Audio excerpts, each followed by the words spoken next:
नमस्कार, मैं हूं मनोज कुमार। वैसे बारिश शुरू हो चुकी है। मॉनसून तो आया, लेकिन मॉनसून दगा दे गया। और मॉनसून ऐसा दगा दिया कि किसान परेशान हैं। किसान यह नहीं समझ पा रहे हैं कि आखिर इस बार खेती कैसे करें।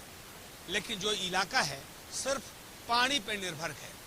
वैसे भी झारखंड की बात करें और झारखंड के सटा हुआ राज्य पश्चिम बंगाल और उड़ीसा की बात करें तो इन इलाकों के लोग 3 फसल धान उपजाते हैं और तीनों फसल बरसात यानी बारिश के पानी पर निर्भर करता है। लेकिन इस बार मॉनसून दगा दे चुका है। लेकिन जब मॉनसून दगा दिया, हल्की फुल्की बारिश हुई और उसके साथ किसान खेत में उतर आए हैं। एक बार हम आपको दिखाने की कोशिश करेंगे कि किसान अपने हल और बैल को लेकर वो खेत में है और लगातार वो ये प्रयास कर रहे हैं कि वो खेती करें ताकि इस बार कम से कम 2 वक्त का भोजन तो मिल सके। अगर खेती नहीं होगा तो कहां से आएगा अन्न। धरती माता की प्यास भी नहीं बुझ पाएगी और प्यास बुझने के लिए पानी जरूरी है। तो एक बार ये दृश्य देखिए कि लोगों और किसानों के चेहरे पर जो खुशी है वो खुशी देखने लायक है। क्योंकि अब ये ऐसे भी कहा गया है कि जब बारिश होती है तो खेत में कदवा किया जाता है, यानी खेत को जो है वो पानी और यानी जो जंगल है उसको हल चलाने के बाद वो जो है वो निश्चित तौर पे वो जो घास है वो नीचे जाता है और उसके बाद तब जाकर धान का रोपणी शुरू होता है। वैसे धान की रोपणी शुरू हो चुका है और उसके साथ ही किसान क्या समझते हैं। मेरे बाएं की तरफ जो खेत है, जो किसान है, इनको देखिए कि आखिर ये लोग प्रयास ही नहीं, ये लोग मेहनत कितना करते हैं। मेहनत तो समझना होगा कि वाकई ये अथक मेहनत है। ये वो मेहनत है और ऐसे भी कहा गया है कि किसान अन्नदाता होते हैं और वाकई ये अन्नदाता कितने मेहनत कर रहे हैं। एक तरफ रिमझिम बारिश के बीच जब धूप भी होता है, लेकिन ये अपने काम में लगे रहते हैं और एक बड़ा प्रयास के साथ ही ये लोग खेती के लिए अब सीधे तौर पे हल्की बारिश हुई और बारिश के बाद ये खेत में उतर चुके हैं और ये कदबा की जो प्रक्रिया है वो शुरू हो रहा है। ये कदबा होगा, उसके बाद में धान का जो बीज है उसे उखाड़ा जाएगा, उसका एकत्रित किया जाएगा। उसके बाद लोग किसान जो है वो खेत में पहुंचेंगे। किसान के साथ जो काम करने वाले परिवार के लोग हैं वो खेत में पहुंचेंगे और उसके बाद तब शुरू होगा धान की रोपनी। एक बार हम उस किसान से बात करने की कोशिश करेंगे कि वाकई वो आ जाएं। चाचा, थोड़ा आप यहाँ आएंगे और हमें लगता है कि आपको थोड़ा परेशानी तो जरूर होगी क्योंकि आप हल बैल चला रहे हैं और निश्चित तौर पे, लेकिन ये समझिए कि खेत में इतना जंगल है, उस जंगल को खत्म करना है और जंगल को खत्म करने के बाद तब ये इस बाएं तरफ के जो हमारा जो खेत है जिसमें ये 2 हल बैल चल रहा है, ये देखिए यहाँ पर ऐसा होगा और उसके बाद तब जाकर धान रोपने की प्रक्रिया शुरू होगी। यानी सीधे तौर पे आप ये समझ लीजिए कि किसान जो है, किसान के चेहरे पे मुस्कान तो लौटी है, लेकिन मुस्कान के साथ जरूरत है कि अब अच्छी खासी बारिश हो। हालांकि ये बारिश पहले होना चाहिए था। जब मॉनसून आया तो लोगों के चेहरे पे मुस्कान आई कि बारिश अच्छी खासी होगी। हालांकि मौसम विभाग ने संकेत भी दिया था कि बारिश अच्छी खासी होगी, लेकिन अच्छी खासी बारिश कहां से हो। मॉनसून धीरे धीरे सुस्त पड़ता चला गया। बंगाल की खाड़ी में जो हवा का निम्न दबाव पड़ना था वो हवा का निम्न दबाव नहीं पड़ा, जिसके कारण अब बारिश जो है कि कम हो रहा है। थोड़ा आप यहाँ आएंगे चाचा, यहाँ पे देखिए ये किसान है और क्या कर रहे हैं आप? क्या हो रहा है? ये फसल हो रहा है, धान चाषी होगा। धान होगा? हाँ। अच्छा, पहले क्या क्या करते हैं? अभी पहले बहता है तो बहता है, गोबर डालता है, हल जोतते हैं। हाँ, हल जोड़ते हैं। अच्छा, मतलब ये कितना जमीन है? ये 2.5 बीघा जमीन है। 2.5 बीघा जमीन है। हाँ। कितना समय लगता है इसमें? इसमें लगता है 2-3 घंटा। 2-3 घंटा समय लगता है। हाँ। आप सुबह घर से चले हैं? हाँ, सुबह। भोजन पानी हुआ है कि ऐसे ही? हो गया। होके निकले हैं? हाँ। तो इसमें आप क्या करेंगे? धान रोपेंगे? धान रोपेंगे। लेकिन एक चीज बताइए, आप रुकिएगा, एक चीज बताइए कि बारिश तो पहले होना चाहिए था। बारिश हुआ है? अच्छा, क्या? अच्छा नहीं हुआ है, थोड़ा बहुत हुआ है, बहुत थोड़ा हुआ है। हाँ। कितना बारिश चाहिए था आपको, कितना दिन पहले और होना चाहिए था बारिश 10-15-20 रोज पहले ही होना चाहिए। हाँ, लेकिन पानी तो अभी तक नहीं हुआ है। कभी कभी सावन महीना में पूरा हो जाता है, तो इस साल तो कोई मौसम में नहीं बुझा रहा है। मौसम आने आएगा कि नहीं कुछ पता नहीं। आप लोग आश्रित इसी पे, खेती पे है कि भाई ये अन्न उपजेगा उसके बाद हाँ, तभी हम लोगों का भोजन मिलता है और दूसरा सामाजिक काम भी होता है खेती करने से। और खेती नहीं होने से हम लोगों का दिक्कत होता है। लेकिन इस बार तो हमको लगता है कि बारिश कम हुई है, तो खेती कम करेंगे क्या? नहीं, कम तो नहीं करना चाहिए। हम लोग करे भादो महीना तक रोपने का चेष्टा में रहते हैं। हाँ, भादो सावन के बाद भादो के 5-10 तक हम लोग रोप सकते हैं। फिर भी थोड़ा बहुत हो ही जाता है खाने भर के। लेकिन एक चीज बताइए, अगर पहले 10 रोज पहले बारिश होता तो और धान अच्छा होता? धान अच्छा, बहुत अच्छा होता पहले होने से। ज्यादा मेहनत नहीं करना। हाँ, वही बात है, उतना ज़्यादा मेहनत नहीं करना। घंटा से खेत में काम कर रहे हैं आप? अभी हम सुबह से कर रहे हैं 6 बजे से। तो आज इसका रोप सकते हैं?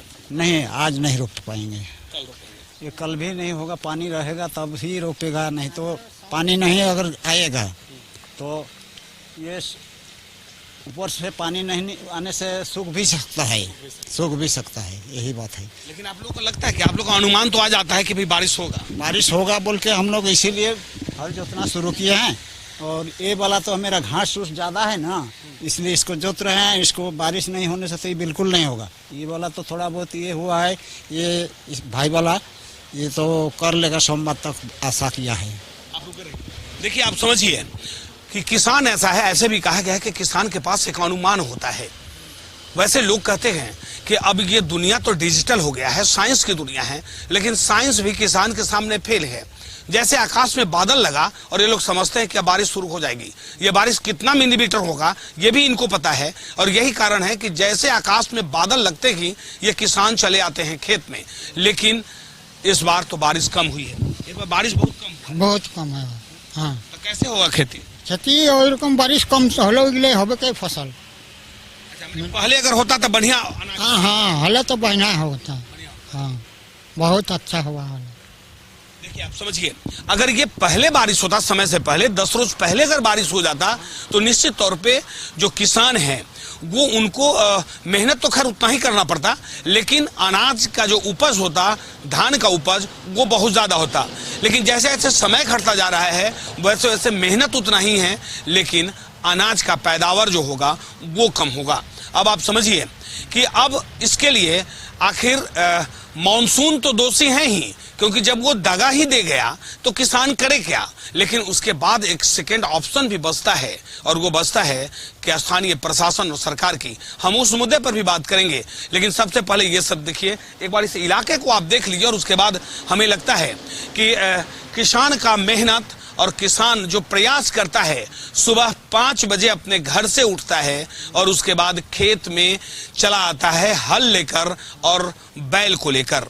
वो बैल, ऐसे भी कहा गया है कि जमाना बदला, जमाना के साथ लोग ट्रैक्टर पे चले गए, लेकिन ऐसे भी कहा गया है कि अगर हल बैल से अगर खेती होगा तो उसका उपज ज्यादा होता है। बहुत बढ़िया होता है हल बैल से जोतने से। मतलब ट्रैक्टर में तो बीच में घास उस रह जाता है।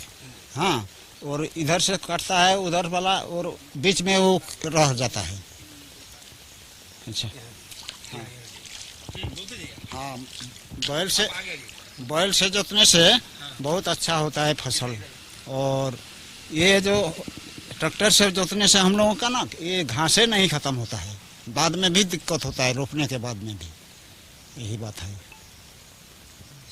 ये धार्मिक बात भी हम कहेंगे, क्योंकि भगवान शिव, और ऐसे भी भगवान शिव का ये वरदान है कि जब हल और बैल किसान लेकर खेत में पहुंचेगा तो उपज उनका दुगुना होगा। लेकिन जमाना बदला, और जमाना के साथ ही अब सब कुछ इलेक्ट्रॉनिक्स होते चला गया, तो मशीन पर लोग आश्रित होते चले गए। लेकिन आज भी झारखंड के बहुत ऐसे किसान हैं जो ट्रैक्टर को नहीं, अपने हल और बैल के सहारे खेती करते हैं। इस बार बारिश काफी कम हुई है, लेकिन किसानों के चेहरे पे मुस्कान तो वापस लौटे ही हैं। अगर ये बारिश एक सप्ताह 10 रोज पहले हुआ रहता तो निश्चित तौर पे किसान के चेहरे और खिलते। परिवार में कितने लोग हैं? हमारा 5 आदमी है। हाँ। और लोग क्या करते हैं? और घर में रहती है औरत लोग, 2-3 औरत है, और लड़का थोड़ा बाहर में ठेकेदारी काम करने जाता है। क्या करेंगे? यानी आप लोग का मूल रूप से खेती पर निर्भर है। हाँ, खेती पर ही निर्भर है। अच्छा, एक चीज बताइए कि अगर बारिश तो धोखा दे दिया तो दूसरा कोई रास्ता है कि यहाँ पर पानी लाएं? यहाँ पर रास्ता तो नहीं है कहीं से लाने का। वो उधर से अगर वो जो नदी छोटा मोटा नदी है उससे अगर बड़ा मशीन बहुत ज़्यादा पाइप लगा के यहाँ पहुँचा पाते हैं तो बहुत खर्चा होता है उसमें। बहुत वो सरवाइव नहीं, मतलब वो पूरा नहीं कर पाते हैं हम लोग। उसमें खर्च बहुत ज़्यादा पड़ता है। देखिए, आप समझिए कि अब जो किसान है, यहाँ के किसान सिर्फ आश्रित है तो सिर्फ बारिश पे। अगर बरसात नहीं हो तो ये कैसे करेंगे खेती? लेकिन भगवान पर उम्मीद है और भगवान से भरोसा भी है कि आप दगा नहीं दे सकते, आप धोखा नहीं दे सकते। और यही कारण है कि किसान आज भी जब घर से चलते हैं तो निश्चित तौर पे अहले सुबह पौ फटते। कहा गया है कि जब पूरा दुनिया सोया रहता है तो किसान हल और बैल को लेकर खेत में पहुंच जाता है। भोर के 3 बजे ये लोग बैल को खिलाना शुरू करते हैं और 5 बजते 2 घंटे बाद ये लोग तैयार होकर सीधे खेत में पहुंचते हैं। सुबह सुबह खेत में खेती करना और उसके बाद अगर मॉनसून दगा दे तो कैसे होगी खेती?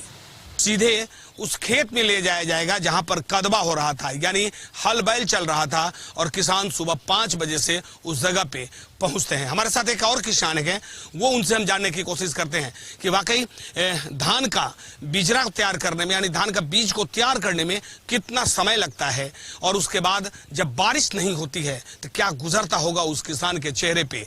यानी पूरे साल भर का अनाज इसी धान से निकलता है, और जब मॉनसून दगा दे दे तो आखिर कैसे चलेगा परिवार? कैसे होगी बेटी की ब्याह? कैसे होगा बेटा का शादी? कैसे होगा बच्चे कैसे पढ़ेंगे? और घर में कैसे जलेगी चूल्हा? तमाम और सब कुछ का जड़ यही वो धान है। यही से शुरू होता है कि अब किसान के चेहरे पे मुस्कान, किसान की आर्थिक मजबूती प्रदान करने वाला ये जगह, लेकिन अब तो मॉनसून ही दगा दे चुका है। आखिर मॉनसून का भरपाई कैसे होगा? सबसे पहले ये चीज बताइए, आप लोग जब धान तैयार करते हैं तो धान को जो रोपा जाता है उससे पहले क्या करते हैं? उसको हल जोड़ते हैं, बैल से हम लोग हल जोड़ते हैं, उसको पूरा कीचड़ बनाते हैं, उसके बाद एक एक टोक करके गाड़ते हैं। हाँ, वो तो गाड़ने की हो गई। जब आप लोग बीज तैयार करते हैं, ये वाला जो है धान पे छींटते हैं, जब ये पौधा तैयार होता है तब लेके जाते हैं रोपने, इसको कैसे करते हैं? इसको पहले हम लोग हल से जोतते हैं, हल जोत के उसको पूरा मिट्टी का धूला कर देते हैं, उसके बाद बीज को हम बून देते हैं। कितना दिन इसका इंतजार करना पड़ता है उसके बाद? इसका इंतजार मोटामोटी 20-25 दिन।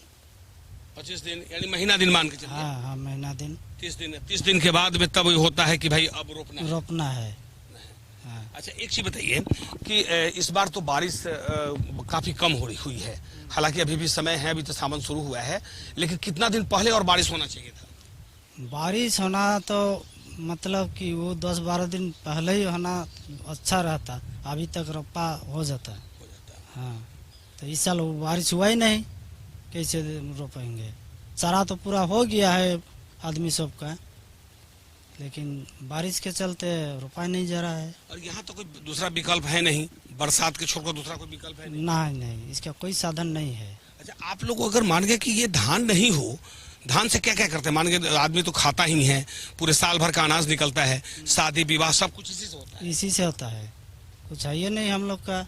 वो धाने जब हम लोग चाष करते हैं वही चाष वो धाने का होता है, और कुछ दूसरा फसल नहीं होता है।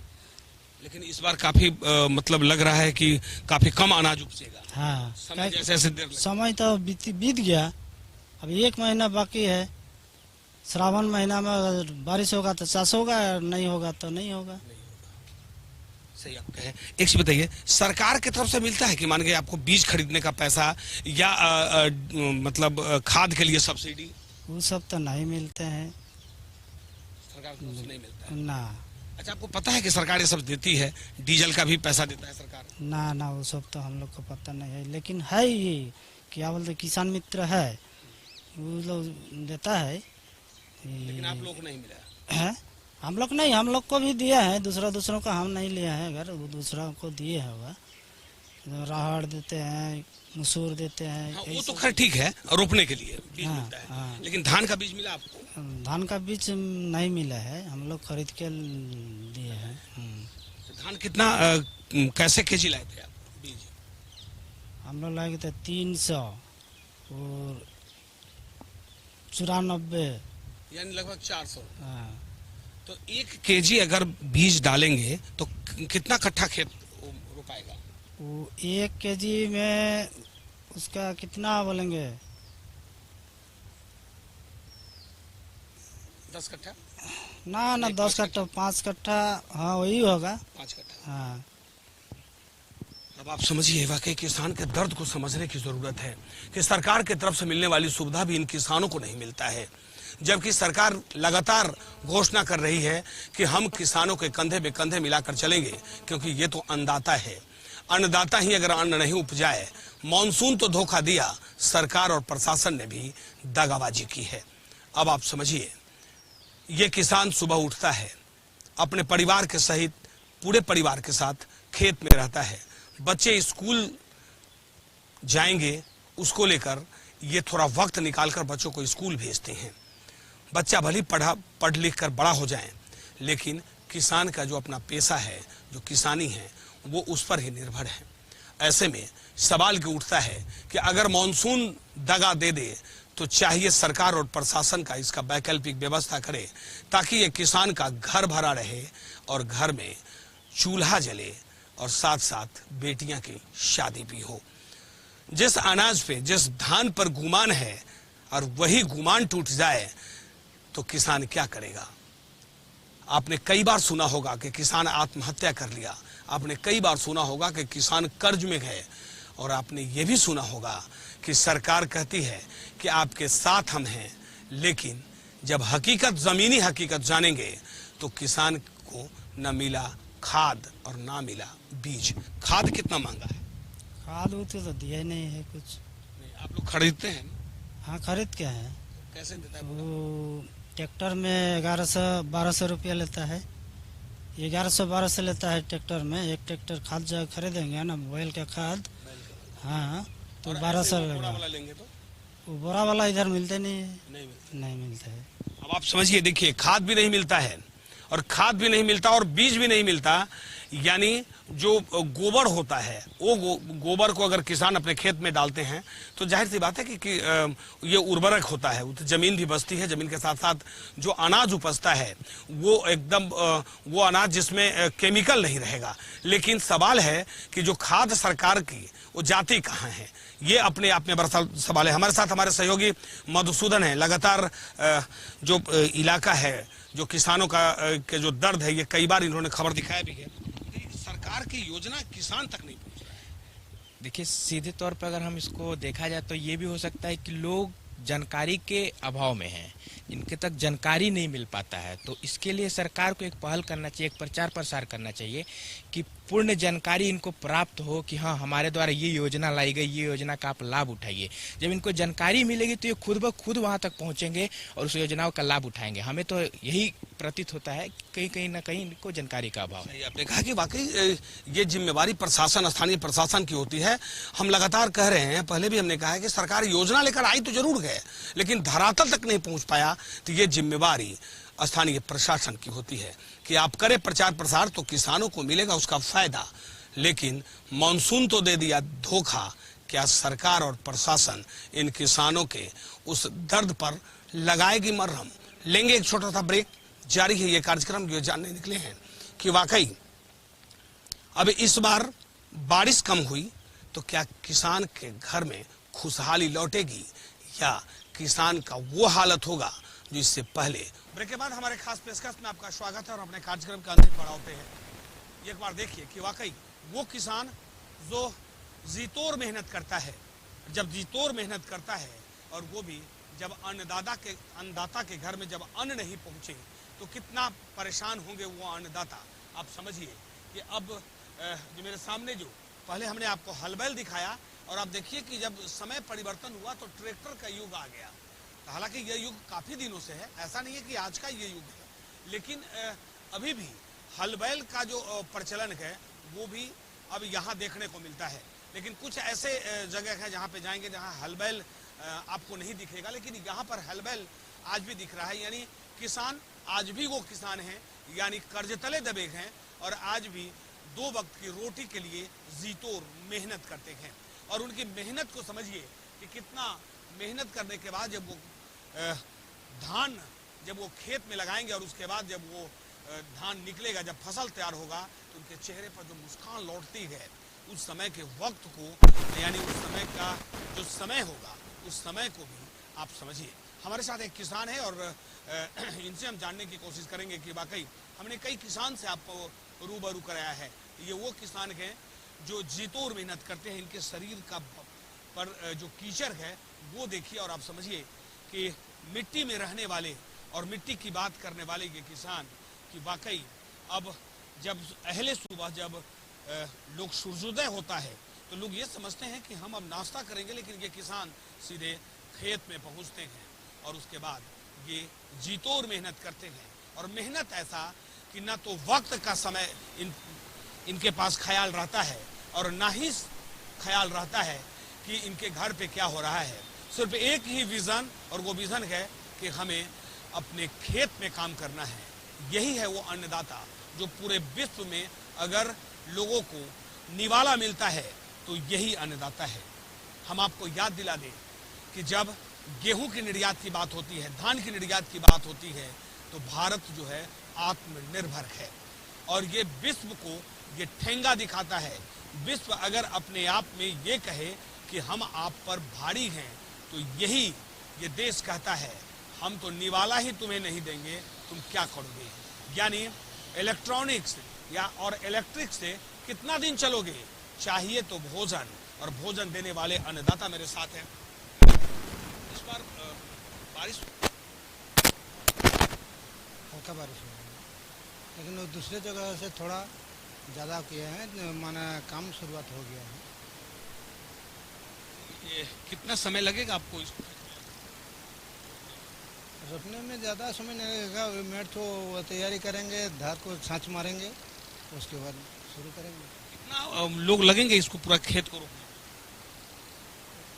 देखिए आजकल को तो श्री विधि धान हो गया जिसमें थोड़ा दूर दूर में रोपा जाता है और पहले का धान थोड़ा सामने सामने रखते हैं, इसलिए इसमें करीब 8-10 रोज़गार लगेगा। सरकार की तरफ से जो बीज मिलता था आपको मिला है? नहीं, वो तो मेरे पास तक नहीं पहुँचे हैं, हम लोग मार्केट में खरीद के लाते हैं जी। खाद सरकार देती है वो भी नहीं मिला? नहीं, वो भी नहीं मिला हमको। तो ये भी खाद माना बाज़ार से खरीद के लाते हैं, DAP 40 से लेकर 45 रुपया किलो, और यहाँ का दुकानदार माने क्या बोलेंगे यूरिया सर वो 11 रुपया बेचते हैं जी। सरकार कहती है कि हम किसानों के लिए खाद दे रहे हैं, बीज दे रहे हैं, डीजल दे रहे हैं ताकि खेत में ट्रैक्टर चले या उसमें ज़रूरत अगर पड़े तो उसका उपयोग ला सके। मिलता है? नहीं, यहाँ तक नहीं पहुँचा।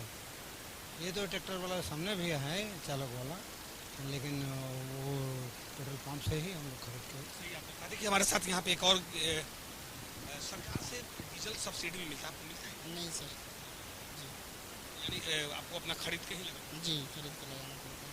खाद भी नहीं मिलता? नहीं, खाद भी नहीं। चलिए इस बार बारिश काफ़ी लेट से हुआ है तो उपज क्या उतना होगा या कम? जो अब अगर वर्षा होगा, वर्षा के हिसाब से अभी पता चलेगा जी। सही आपने कहा कि वाकई अब आप समझने की ज़रूरत है कि जिस अन्नदाता की हम बात करते हैं वैसे ही झारखंड में इस बार मानसून ने धोखा दे दिया है। और धोखा ऐसा दिया कि आज से 10-12 रोज पहले जो बारिश होनी चाहिए थी, यानी जो धान रोपने का जो समय था, जो जिसे कहते हैं कि मध्य समय कहा जाता है, तो वो मध्य समय अब निकलता जा रहा है। अब तो सावन आ गया है इसके बाद भादो, एक माह में अगर कितना बारिश होगा और किसान कितना खेती कर पाएंगे, ये भी समझने की जरूरत है। और यही कारण है कि थोड़ी बारिश हुई, किसान खेत में उतर आए। ये उम्मीद जरूर है कि मानसून अभी तो धोखा दिया है, लेकिन कल ऐसा नहीं करेगा। लेकिन इस बीच बड़ी बात यह है कि किसानों को न तो सरकार की तरफ से मिलने वाली सुविधाएं मिल रही है, न खाद मिल रहा है, न बीज मिल रहा है, न ही डीजल पे सब्सिडी मिल रहा है। आखिर वो जाता कहाँ है? हमारे साथ कम समय लेंगे, हमारे साथ हमारे सहयोगी है, इनसे जाने की कोशिश करेंगे। मधुसूदन से, ऐसा नहीं है, सरकार की तरफ से उपलब्ध कराया जाता है, लेकिन लोग जा नहीं पाते वहाँ तक। बता रहे हैं कि हमको मिला ही नहीं। बहुत से लोग बोलते हैं कि इतना दूर है, इतना दूर जाकर हम कैसे लाए, क्यों लाए। और बहुत लोग जाते भी हैं तो मतलब किसी दिन मिलता है, किसी दिन नहीं मिलता है। ऐसी भी परिस्थितियाँ पैदा हो जाती है जिससे इनका मनोबल टूटता है, जिसके कारण आपने कहा कि देखिए वाकई ये समझने की जरूरत है, ये सरकार की जिम्मेवारी बनती है, प्रशासन की जिम्मेवारी बनती है कि आप किसानों की जो योजना लेकर आए हैं वो किसानों तक पहुंचाए। अन्नदाता तभी तो अन्न दे पाएगा जब आपकी योजना इनके दरवाजे तक पहुंचेगी।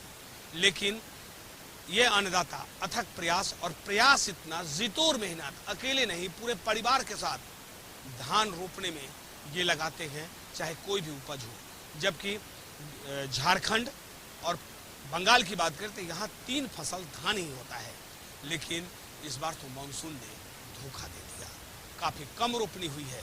जो अभी तक 100% होना था, मात्र अभी तक 40 से 45% ही रोपनी हो पाया है।